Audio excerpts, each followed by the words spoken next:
आवारापंदो कहानी। जिस इंसान ने अपनी मोहब्बत खोने के बाद हथियारों से दूरी बना ली थी, वही आज एक मासूम बच्ची को बचाने के लिए फिर उसी खतरनाक दुनिया में लौटने वाला है। कहानी शुरू होती है शिवम पंडित से, जो आज भी अपनी पुरानी मोहब्बत आलिया की यादों में जी रहा है।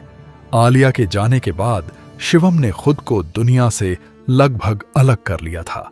जब भी उसे उसकी याद आती, वह चुपचाप उसकी कब्र के पास जाकर बैठ जाता। एक दिन कब्रिस्तान में बैठे शिवम को अचानक एक बच्चे के रोने की आवाज सुनाई देती है। आवाज का पीछा करते हुए उसे एक छोटी बच्ची मिलती है, जिसे उसके परिवार वाले अकेला छोड़कर जा चुके थे। शिवम उस मासूम को वहां नहीं छोड़ सकता था। वह उसे अपने पुराने आश्रम में ले आता है, वही जगह जहां उसका बचपन बीता था।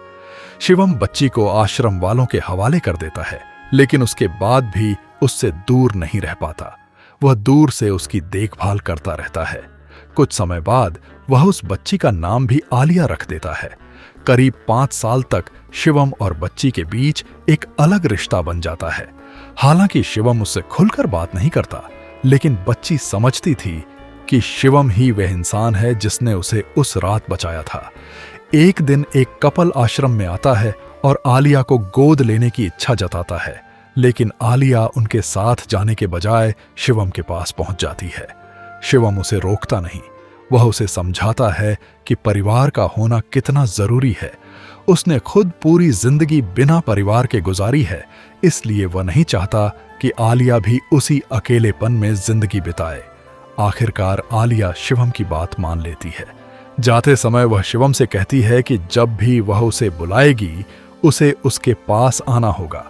शिवम उससे वादा कर देता है, लेकिन उसके जाने के बाद शिवम की जिंदगी फिर खाली हो जाती है।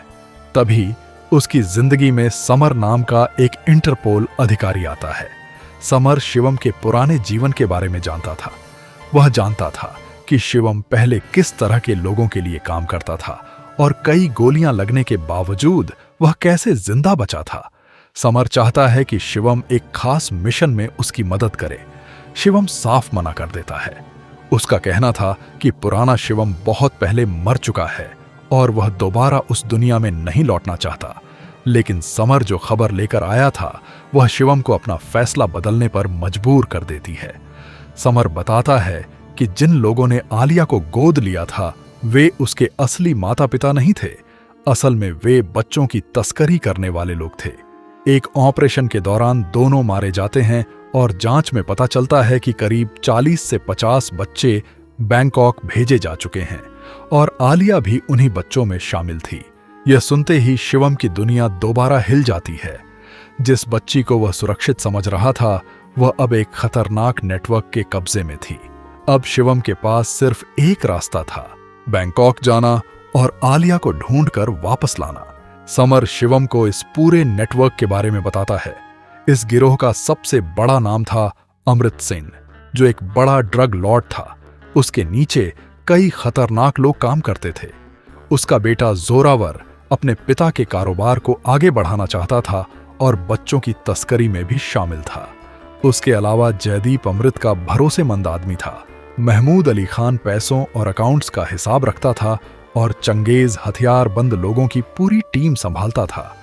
अमृत का दूसरा बेटा सिकंदर बाकी लोगों से बिल्कुल अलग था। वह मानसिक रूप से कमजोर और डरा हुआ रहता था। उसकी बहन जारा शांत स्वभाव की थी और उसे वायलिन बजाना पसंद था। लेकिन अपराध से भरे इस परिवार में किसी की जिंदगी सामान्य नहीं थी। दूसरी तरफ नफीसा नवाज नाम की एक महिला भी इसी अपराध की दुनिया में बड़ी ताकत रखती थी। उसका अमृत के परिवार से पुराना संघर्ष था और वह उसके पूरे कारोबार पर कब्जा करना चाहती थी। इसी बीच जोरावर को लगता है कि उसके पिता अमृत उसके रास्ते की सबसे बड़ी रुकावट है। वह अपने पिता की खत्म कर देता है और पूरी घटना को हादसा दिखाने की कोशिश करता है। अमृत की मौत के बाद जोरावर सत्ता अपने हाथ में ले लेता है। अंतिम संस्कार के दौरान अचानक हथियारबंद लोग हमला कर देते हैं। गोलियों के बीच झारा और सिकंदर को वहां से निकालना जरूरी हो जाता है। जोरावर दोनों को एक टैक्सी में बैठाकर वहां से निकलता है, लेकिन उसे नहीं पता था कि जिस टैक्सी ड्राइवर को वह सिर्फ एक आम ड्राइवर समझ रहा है। वह शिवम पंडित है। दुश्मन उनका पीछा कर रहे होते हैं, लेकिन शिवम अपनी ड्राइविंग और समझदारी से उन्हें बचा लेता है। खतरा खत्म होने के बाद भी जोरावर के लोग शिवम को हल्के में लेते हैं। चंगेज उसे डराने की कोशिश करता है, लेकिन शिवम अचानक उसके सिर पर बोतल मार देता है। अब जोरावर समझ जाता है कि यह कोई साधारण टैक्सी ड्राइवर नहीं है। वह अपने लोगों से शिवम की जांच करवाता है। इसके बाद जोरावर शिवम की ताकत जांचने के लिए उसे एक काम देता है। उसे उमर नाम के एक आदमी को पकड़कर लाने के लिए भेजा जाता है। शिवम एक ऐसे ठिकाने पर पहुंचता है जहां ड्रग्स का कारोबार चल रहा था। वहां मौजूद लोग उस पर हमला कर देते हैं। असल में यह पूरा जाल शिवम की क्षमता जांचने के लिए बिछाया गया था। शिवम कई लोगों को हरा देता है, लेकिन आखिरकार उसे पकड़ लिया जाता है। वहां नफीसा पहुंचती है और शिवम को पहचान लेती है। वह आदेश देती है कि शिवम को जिंदा जमीन में दफना दिया जाए। उसके लोग उसे मिट्टी में दबाकर चले जाते हैं, लेकिन कुछ समय बाद शिवम उस कब्र से बाहर निकल आता है। अब वह अकेले ही पूरे अड्डे पर टूट पड़ता है और वहां मौजूद लोगों को हरा देता है। वह उमर को पकड़कर जोरावर के सामने पहुंचता है। अब जोरावर को यकीन हो जाता है कि शिवम बेहद खतरनाक और काम का आदमी है। वह उसे अपनी टीम में शामिल कर लेता है और जारा तथा सिकंदर की सुरक्षा की जिम्मेदारी भी उसे दे देता है। लेकिन जोरावर को जरा भी अंदाजा नहीं था कि जिस आदमी को वह अपना साथी बना रहा है, वही उसकी पूरी दुनिया खत्म करने के इरादे से उसके बीच आया है। अब शिवम जोरावर के साथ रह रहा था, लेकिन उसके दिमाग में सिर्फ एक ही चीज थी, आलिया को ढूंढना। उसे पता था कि अगर वह बच्चों तक पहुंचना चाहता है तो उसे इस गिरोह के बीच रहकर ही आगे बढ़ना होगा। इसलिए वह हर खतरे को चुपचाप सहता रहा। एक पार्टी के दौरान एक लड़का जारा के करीब आने की कोशिश करता है। जोरावर की नजर उस पर पड़ती है और वह गुस्से में उसकी जान ले लेता है। पार्टी में मौजूद हर कोई समझ जाता है कि जोरावर के लिए किसी की जिंदगी की कोई कीमत नहीं है। इसी पार्टी में जोरावर शिवम को बताता है कि उसकी टीम में कोई गद्दार है। उसकी एक बड़ी डील होने वाली थी और वह किसी भी धोखे का जोखिम नहीं लेना चाहता था। इसलिए वह शिवम को गद्दार का पता लगाने का काम देता है। इसके बाद जोरावर जारा के पास जाता है। वह चाहता है कि जारा भी उसके कारोबार में शामिल हो जाए, लेकिन जारा साफ मना कर देती है। वह कहती है कि उसे इस हिंसक दुनिया का हिस्सा नहीं बनना। जोरावर गुस्से में उसका वायलिन तोड़ देता है। शिवम यह सब देख रहा होता है। उसे समझ आता है कि जारा अपने ही भाई से डरती है। अगले दिन शिवम जारा के लिए नया वायलिन लेकर आता है। जारा भावुक हो जाती है और शिवम को गले लगा लेती है। धीरे धीरे दोनों के बीच एक भरोसा बनने लगता है। शिवम को कई बार जारा में अपनी पुरानी आलिया की झलक दिखाई देती है। वहीं जारा को शिवम में अपने परिवार से बिल्कुल अलग एक ऐसा इंसान दिखाई देता है जो दूसरों की परवाह करता है। इसी बीच समर फिर शिवम से संपर्क करता है। वह बताता है कि उसी रात नफीसा से एक महत्वपूर्ण व्यक्ति मिलने वाला है। शिवम वहां निगरानी करने पहुंचता है, लेकिन जब वह उस व्यक्ति को देखता है तो हैरान रह जाता है। वह जारा होती है। जारा नफीसा को जोरावर के कारोबार से जुड़ी जानकारी दे रही थी। नफीसा उससे कहती है कि उसने जोरावर के खिलाफ गैंग वॉर नहीं करवाया था, बल्कि उसके मुताबिक यह पूरा खेल शिवम ने खुद रचा था ताकि वह जोरावर के करीब पहुंच सके। जारा वहां से निकलती है, लेकिन बाहर शिवम उसका इंतजार कर रहा होता है। शिवम उसे बताता है कि जोरावर अपनी टीम में गद्दार को खोज रहा है और अब उसे पता चल चुका है कि वह गद्दार जारा है। लेकिन जारा भी पीछे नहीं हटती। वह शिवम से कहती है कि उसे भी उसका असली सच पता चल चुका है। अब दोनों के बीच कोई राज नहीं बचता। शिवम आखिरकार उसे पूरी सच्चाई बता देता है। वह बताता है कि वह इस गैंग में शामिल होने के लिए नहीं आया। जिस आलिया का वह नाम लेता रहा है, वह उसकी पुरानी मोहब्बत नहीं, बल्कि एक छोटी बच्ची है जिसे उसने सालों पहले आश्रम में पाया था। वही बच्ची अब मानव तस्करों के हाथ में है और उसके साथ कई दूसरे बच्चे भी फंसे हुए हैं। शिवम उन सभी को बचाने के लिए यहां आया है। जारा भी अपनी मजबूरी बताती है। वह नफीसा से इसलिए मिली थी क्योंकि वह चाहती थी कि जोरावर का कारोबार खत्म हो जाए और वह तथा सिकंदर इस हिंसक जिंदगी से बाहर निकल सकें। शिवम उससे वादा करता है कि वह सिकंदर को सुरक्षित रखेगा और कोशिश करेगा कि उसका परिवार इस अपराध की दुनिया से बाहर निकल सके। अब शिवम जोरावर के गद्दार की तलाश शुरू करता है। उसका शक महमूद अली खान पर जाता है। शिवम जोरावर को बताता है कि महमूद ने अकाउंट्स में गड़बड़ी की है और उसके निजी खाते में अचानक काफी पैसा आया है। जोरावर महमूद से सवाल करता है। महमूद मानता है कि उससे अकाउंट्स में गड़बड़ी हुई थी, लेकिन वह नफीसा से पैसे लेने से साफ इनकार कर देता है। जोरावर उसकी बात पर भरोसा नहीं करता। वह जयदीप को महमूद को खत्म करने का आदेश देता है और जयदीप उसे मार देता है। हालांकि जयदीप के मन में भी शक रहता है कि शायद महमूद निर्दोष था, लेकिन जोरावर के आदेश के सामने वह कुछ नहीं कर पाता। इसी बीच जारा जोरावर से कहती है कि वह उसके काम में हाथ बटाने के लिए तैयार है, लेकिन उसकी एक शर्त है, सिकंदर की सुरक्षा। जोरावर उसकी शर्त मान लेता है और अपनी अगली बड़ी डील की जानकारी देता है। जारा को पता चलता है कि करीब 40 से 50 बच्चों को एक आइलैंड के आसपास रखा गया है। वह यह जानकारी शिवम तक पहुंचाती है और वहां जाकर बच्चों की मौजूदगी की पुष्टि करने की तैयारी करती है। लेकिन तभी कहानी में सबसे बड़ा खतरा सामने आता है। जोरावर के लोगों को समर के बारे में पता चल जाता है। उन्हें मालूम हो जाता है कि समर इंटरपोल का अधिकारी है और शिवम के साथ मिलकर काम कर रहा था। समर को पकड़ लिया जाता है। जोरावर उसे शिवम के सामने लाता है और आदेश देता है कि शिवम उसे खत्म कर दे। अब शिवम समझ जाता है कि उसका राज खुल चुका है, लेकिन वह समर के खिलाफ जाने के बजाय जोरावर पर बंदूक तान देता है। इसी पल जयदीप शिवम के हाथ में गोली मार देता है।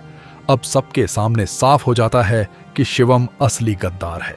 उसे पकड़ लिया जाता है और बुरी तरह पीटा जाता है। जोरावर समर को मार देता है और शिवम को भी गंभीर रूप से घायल कर देता है।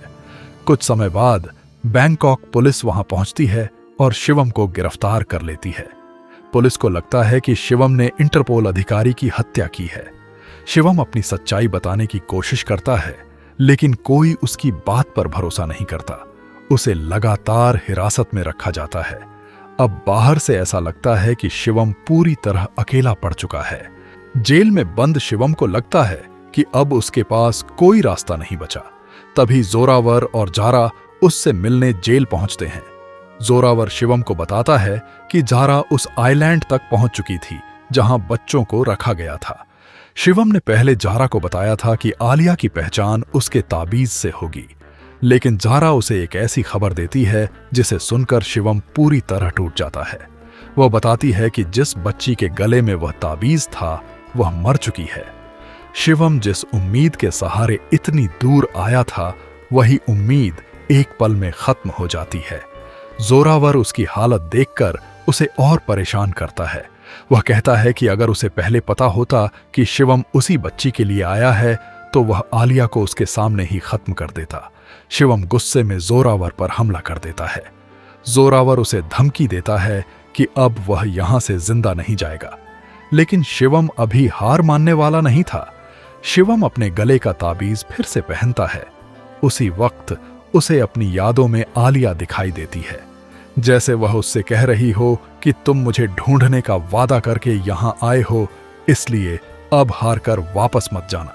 शिवम के अंदर फिर से लड़ने की ताकत आ जाती है। अगले दिन वह जेल में जानबूझकर कुछ कैदियों से भिड़ जाता है। उसकी हालत काफी खराब हो जाती है और उसे अस्पताल ले जाने के लिए एम्बुलेंस बुलाई जाती है, लेकिन अस्पताल जाते समय एम्बुलेंस अचानक अपना रास्ता बदल देती है। अंदर सुदीप मौजूद होता है। वह सही समय का इंतजार कर रहा था और अब शिवम को वहां से निकालने आया था। पुलिस उनका पीछा करती है। इस दौरान सुदीप मारा जाता है, लेकिन शिवम भागने में सफल हो जाता है। अब उसके पास सिर्फ एक मौका था, बच्चों तक पहुंचना और उन्हें बचाना। दूसरी तरफ जोरावर अपनी सबसे बड़ी डील की तैयारी कर चुका था। करीब 40 से 50 बच्चे कंटेनरों में बंद थे और जारा तथा सिकंदर भी उसी जगह मौजूद थे। खरीदार मार्टिन अपने लोगों के साथ वहां पहुंच चुका था। तभी नफीसा वहां आती है और उसके साथ शिवम भी होता है। नफीसा जोरावर से कहती है कि शिवम मदद मांगने उसके पास आया था और वह उसे यहां लेकर आई है। जोरावर को लगता है कि शिवम अब उसके नियंत्रण में है, लेकिन जयदीप के मन में अब जोरावर को लेकर शक पैदा हो चुका था। उसे पता चल चुका था कि अमृत की मौत कोई हादसा नहीं थी, बल्कि जोरावर की साजिश थी। इसी बीच चंगेज अपने लोगों के साथ शिवम को खत्म करने के लिए हमला कर देता है, लेकिन शिवम अकेले ही उनका सामना करता है और आखिरकार चंगेज को भी हरा देता है। इस संघर्ष में जयदीप भी मारा जाता है। इसके बाद मार्टिन के बॉस की एंट्री होती है। शिवम उस पर भी हमला करता है और आखिरकार मार्टिन डरकर पूरी डील रद्द कर देता है। जोरावर की सारी मेहनत बर्बाद हो जाती है। गुस्से में वह मार्टिन को भी खत्म कर देता है। अब शिवम और जोरावर आमने सामने होते हैं। दोनों के बीच आखिरी लड़ाई शुरू हो जाती है, लेकिन जोरावर सिर्फ शिवम से लड़ना नहीं चाहता था, वह उसे मानसिक रूप से तोड़ना चाहता था। वह एक बच्चे को कंटेनर से बाहर निकालता है और शिवम की आंखों के सामने उसकी जान ले लेता है। ये देखकर शिवम का गुस्सा फूट पड़ता है। तभी कंटेनर का दरवाजा खुलता है। एक छोटी बच्ची बाहर आती है और शिवम को उसके नाम से पुकारती है। शिवम कुछ पल के लिए बिल्कुल शांत हो जाता है। वह आलिया थी। जिस बच्ची को शिवम मर चुकी समझ रहा था, वह उसके सामने जिंदा खड़ी थी। अब उसे पता चलता है कि असल में हुआ क्या था। आइलैंड पर एक दूसरी बच्ची की हालत बहुत खराब थी। उसकी मदद करने के लिए आलिया ने अपना ताबीज उसे पहना दिया था। झारा ने उसी बच्ची के गले में ताबीज देखकर समझ लिया था कि वही आलिया है, इसलिए उसने शिवम को बताया था कि आलिया मर चुकी है, लेकिन असली आलिया जिंदा थी। अब जोरावर भी समझ जाता है कि शिवम जिस बच्ची के लिए अपनी जान दांव पर लगाकर आया है, वह उसके सामने खड़ी है। वह आलिया को बंदूक की नोक पर पकड़ लेता है। फिर वह शिवम और झारा दोनों को एक एक बंदूक देता है। वह शिवम से कहता है कि अगर उसे बाकी बच्चों को जिंदा बचाना है तो उसे झारा को मारना होगा, और झारा से कहता है कि अगर वह सिकंदर के साथ रहना चाहती है तो उसे शिवम को मारना होगा। दोनों एक दूसरे की तरफ देखते हैं, लेकिन तभी सिकंदर पीछे से जोरावर पर गोली चला देता है। जोरावर के हाथ में गोली लगती है और उसका हथियार नीचे गिर जाता है। शिवम इसी मौके का फायदा उठाकर जोरावर पर टूट पड़ता है। दोनों के बीच जबरदस्त लड़ाई होती है। आखिरकार शिवम एक भारी कंटेनर जोरावर की तरफ गिरा देता है। कंटेनर उसके ऊपर आ जाता है और जोरावर की मौत हो जाती है। अब शिवम तुरंत बच्चों को बाहर निकालता है। आखिरकार करीब 40 से 50 बच्चों की जान बच जाती है। और सबसे बड़ी बात, आलिया भी सुरक्षित थी। जिस बच्ची को शिवम ने सालों पहले आश्रम में पाया था, जिसे खोने के बाद उसकी जिंदगी फिर से खाली हो गई थी, वही बच्ची अब उसके सामने थी। शिवम का सबसे बड़ा मिशन पूरा हो चुका था, लेकिन कहानी यहीं खत्म नहीं होती। कुछ समय बाद ज़हरा एक म्यूजिक शो में वायलिन बजाती दिखाई देती है। शिवम वहां पहुंचता है। दोनों की नजरें मिलती हैं। उनके बीच बहुत कुछ था, लेकिन दोनों जानते थे कि शिवम इस जिंदगी में रुक नहीं सकता। शिवम ज़हरा से कहता है कि वह वहां से जाने वाला है और वह सिकंदर तथा आलिया का ख्याल रखे। दोनों के बीच कोई बड़ा इजहार नहीं होता, बस उनकी आंखें बहुत कुछ कह देती हैं। लेकिन शिवम की आजादी अभी पूरी नहीं हुई थी। जब उसने नफीसा से मदद मांगी थी, तब नफीसा ने उसके सामने एक शर्त रखी थी। बच्चों तक पहुंचने में मदद के बदले शिवम को उसके लिए काम करना था। बच्चों को बचाने के लिए शिवम ने उस समय ये शर्त स्वीकार कर ली थी।